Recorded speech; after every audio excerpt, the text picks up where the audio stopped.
ជំនួបរវាងបុរីលេងនវត្រានិងអតិថិជនទទួលលទ្ធផលជាវិជ្ជមានក្រមវប្បធម៌សន្តានានិងបានឯកភាពគ្នាបន្តជំរុញពន្លឿនការងារដោះស្រាយមួយចំនួនក្រមការងារក្រសួងរៀបចំដែនដីនគរូបនីយកម្មនិងសំណង់និងរដ្ឋបាលខេត្តកណ្ដាល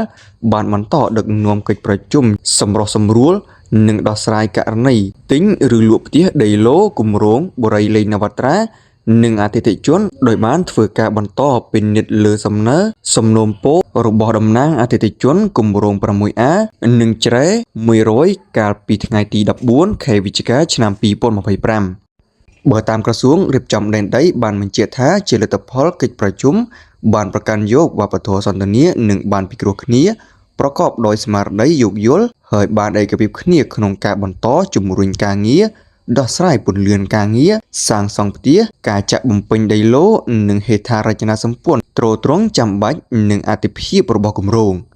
គូបញ្ជាក់ថាគម្រោងផ្ទះនិងដីឡូលេខនវត្រាជ្រេ100និងគម្រោងផ្លូវជាតិលេខ 6A ដែលមានទីតាំងស្ថិតនៅភូមិជ្រៃ100និងភូមិអន្លង់ស្លែងឃុំសម្បូរមាសស្រុកមុខកំបូលខេត្តកណ្ដាល